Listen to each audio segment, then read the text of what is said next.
నమస్కారం అండి. నా పేరు డాక్టర్ పృథ్వీ పేరం. నేను consultant in obstetric and gynaecology, laparoscopic surgeon and infertility specialist at Medicover women and child, హైటెక్ సిటీ. ప్యాప్ స్మియర్ ఈ టెస్ట్ గురించి ఈ మధ్య చాలామంది ఆడవాళ్ళు వచ్చి తరచుగా అడుగుతూ ఉన్నారు. ఇది ఒక గైనకలాజికల్ ప్రొసీజర్ అనమాట. దీంట్లో మనం బేసిక్గా చేసేది ఏంటంటే ఒక డయాగ్నోస్టిక్ టెస్ట్. సర్వైకల్ క్యాన్సర్ అంటే గర్భసంచి మూతి క్యాన్సర్ గుణాలు ఏమన్నా ఉన్నాయా అని తెలుసుకోవడానికి చేసే పరీక్షనే ఈ ప్యాప్ స్మియర్ అంటారనమాట. ప్యాప్ స్మియర్ ఎవరికి చేయాలి అన్నది క్వశ్చన్ అయితే, ఇది ఎప్పుడైనా కానీ మనము హ్యూమన్ పాపిలోమా వైరస్ ఇన్ఫెక్షన్స్ని రూల్ అవుట్ చేసుకోవడానికి, దాని నుండి వచ్చే తర్వాత చేంజెస్ని కూడా ఐడెంటిఫై చేయడానికి చేసే టెస్ట్. ఇది ఒక స్క్రీనింగ్ టెస్ట్. యాజ్ సచ్ చెప్పాలంటే ఇది ఒక డయాగ్నోస్టిక్ టెస్ట్ కాదు, స్క్రీనింగ్ టెస్ట్. తరచుగా హెచ్పివి ఇన్ఫెక్షన్స్ ఆడవారికి వస్తూ ఉంటాయి. 80% మందిలో ఇది క్లియర్ అయిపోతుంది.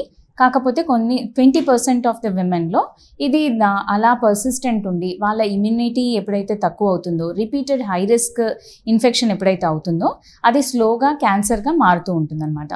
అది మనకి హ్యూమన్ బాడీలో అంటే లేడీస్లో ఆల్మోస్ట్ 20 years దాకా కూడా ఉండి అది లేటర్ ఫేజ్లో మెల్లిమెల్లిగా సర్వైకల్ క్యాన్సర్గా కన్వర్ట్ అవుతుంది. సో ఈ ప్రాసెస్లో అయ్యేటప్పుడు ప్యాప్ స్మియర్ అనే ఒక సింపుల్ టెస్ట్ ఎవరైతే లైంగికంగా యాక్టివ్గా ఉన్నారో అంటే సెక్షువల్లీ యాక్టివ్ ఉన్నారో వాళ్ళకి చేయడం జరుగుతుంది. సో దీని ఏజ్ గ్రూప్ వచ్చేసి 25 years దగ్గర నుండి స్టార్ట్ చేస్తే ఎవ్రీ 3 yearsకి ఒకసారి ప్యాప్ స్మియర్ చేసుకోవాలి. ఒకవేళ ప్యాప్ స్మియర్ టెస్ట్లో negative for lesion for malignancy అని ఏమన్నా వస్తే దాన్ని మళ్ళీ 3 yearsకి రిపీట్ చేయొచ్చు.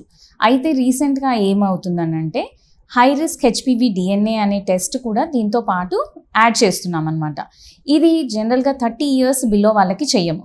30 years అబవ్ వాళ్ళు ప్యాప్ స్మియర్ టెస్ట్ చేయించుకునేటప్పుడు ఈ టెస్ట్ను కూడా కలిపి చేయించుకున్నట్టయితే దాంట్లో నెగటివ్ రిపోర్ట్ వచ్చింది అంటే 5 yearsకి ఒకసారి దాన్ని చేపిస్తారు. అండ్ ఒకవేళ పాజిటివ్ వస్తే మీ గైనకాలజిస్ట్ కంపల్సరీ మీకు చెప్తూ ఉంటారు. మీకు ఎనీ డౌట్ ఉన్నా మీరు గైనకాలజిస్ట్ని కన్సల్ట్ అవ్వచ్చు.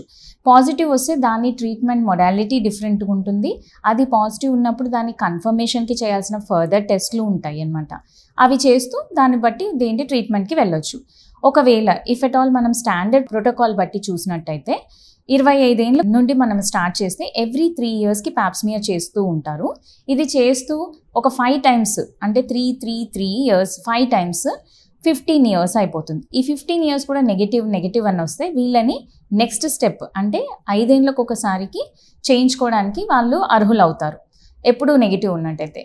ఇది చేసుకొని వాళ్ళు నెగిటివ్ ఉన్నారు అని అంటే వాళ్ళకి క్యాన్సర్ గుణాలు లేనట్టు అండ్ హ్యాపీగా ఉండొచ్చు. ఈ స్క్రీనింగ్ మ్యాక్సిమం టైం వచ్చేసి 60 to 65 years. ఆ తర్వాత ప్యాప్ స్మియర్ స్క్రీనింగ్ అవసరం ఉండదు. మీరు తీసుకునే అదే మందులు, అదే నాణ్యమైన మందులు, కానీ సగం ధరకే. అవును, మెడ్ ప్లస్ బ్రాండ్స్ పై 50 to 80% తగ్గింపు.